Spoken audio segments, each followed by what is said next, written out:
In the 12 years I've owned a coffee roasting business, the most common question that we've received by far is, what coffee should I buy to use for espresso? I can answer that question in 10 seconds, but it really deserves a 10-minute explanation.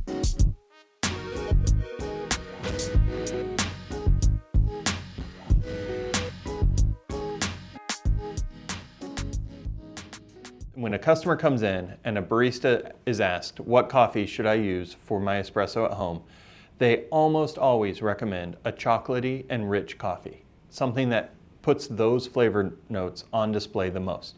And they do that for lots of different reasons. It really comes down to, that's the most common way that people expect their espresso to taste. But I personally believe you can use any coffee for espresso. And so let's talk about why. Why are you able to use any coffee? And why is chocolatey and rich really where we normally land? That comes down to talking about extraction. Before I talk about extraction, I want to define a couple of terms for you. There's a term that's commonly used in the coffee industry that is TDS, or total dissolvable solids. That is measured as a percentage of the coffee solids that are in the water that you're drinking. And if that number is higher, then you generally have a higher concentration of coffee. And that's why we all have brew recipes. That's why when you get a new brewing machine, you Google what's the recommended brewing method, and what you're really trying to do is figure out, how can I get the optimal TDS for the brewing method that I'm using. There's also a term which is similar, but it's just the dissolvable solids. And this is a finite number of what am I going to extract from the coffee. That term isn't used as much, but it's helpful when we think about extraction, especially for espresso. Because when you look at the extraction, you're going to extract from your shot of espresso the same amount of dissolvable solids as you would from a similar brew recipe for pour over. But you're putting those dissolvable solids in 2 ounces of water versus 8 or 10 ounces of water, and so your TDS varies. What does that do to the flavor of the coffee? Simple. It changes the boldness, it changes the mouthfeel, it changes the body. It doesn't change the flavor. If you're brewing your espresso correctly and you're brewing your pour over correctly, the flavor notes should be the same. But if you're brewing your espresso, you're going to have very different experience with your coffee. And think about this, like when you're having a shot of espresso, and many of us love shots of espressos, and there's probably a larger number of people that love Americanos.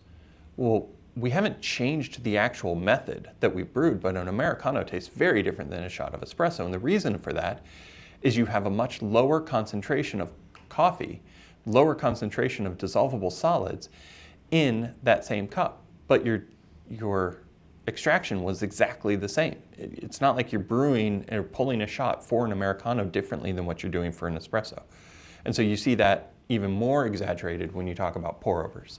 When you think about it, a good comparison, although not perfect analogy, is a chocolate cake versus a chocolate ice cream. They both taste like chocolate, but they have a very different density and mouthfeel and all of that. And like I said, that's not a perfect analogy, but it's to help just understand the difference we're trying to get at with that. And if you've experienced lots of different brewing methods, this should resonate somewhat with you as you think through what a French press tastes like versus what a shot of espresso tastes like versus what a pour over or a Chemex or even a cold brew. And I use the term a lot, like it's juicier versus it's thicker. Like there's just something that the coffee does on your tongue that affects the way that you perceive it. And when you think about that, like as we're talking about mouthfeel, body, concentration, why do you think we put milk in espresso so much more milk in espresso than we do normal brewed cups of coffee, whether it's on a drip machine or a pour over?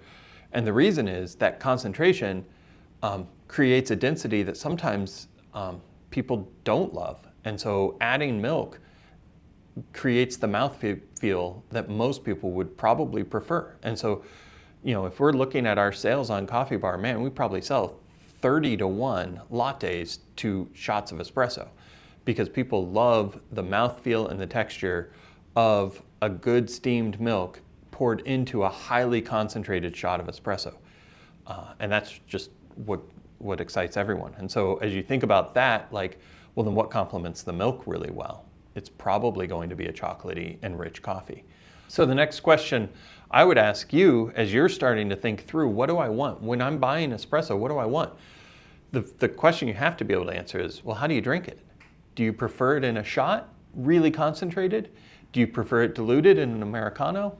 Would you rather it as a latte that you're steaming the milk on? Would you rather an iced latte? Like, all of those will impact what you're looking for in terms of your flavor.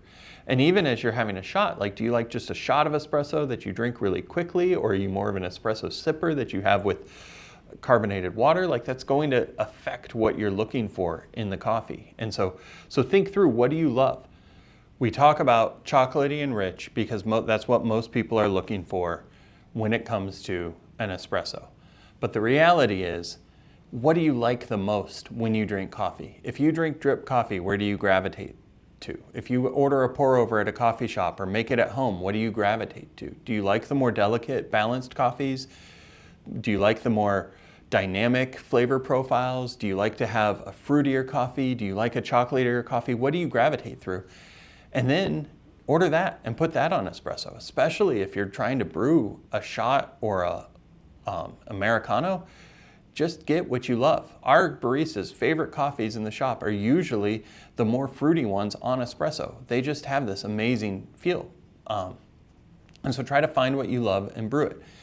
Now, one part of this conversation we haven't talked about is actually the roast level. And because roast level, most people just assume a roast level that's a dark roast is what you want on espresso. And that isn't the case as well.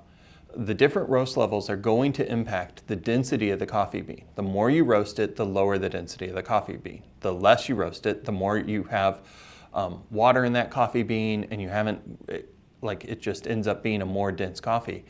And so that's going to affect how you extract the coffee from it. And Catherine did a great job for us putting together a video that talks through how to dial in a light roast coffee. And it's not as easy. Your muscle memory is not going to go there. And so you need to learn how to be able to grind it to the right level to get the extraction that you want, to be able to get all of the flavors you want out of it. And honestly, most of the fruitier coffees, the more delicate coffees, are going to be roasted light. So you might say, oh man, I've tried a light roast coffee, or I've tried a fruity coffee on espresso and it just comes out sour, it just comes out bitter.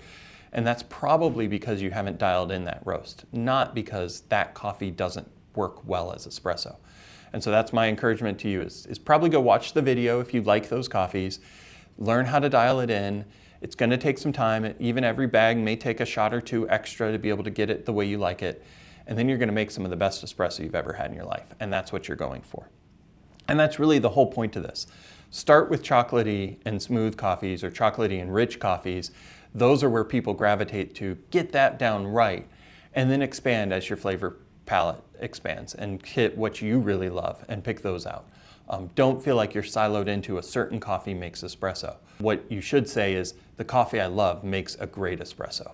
Well, hopefully that answers the question that most of our customers are asking, or many customers ask. Hopefully that puts you down the right path.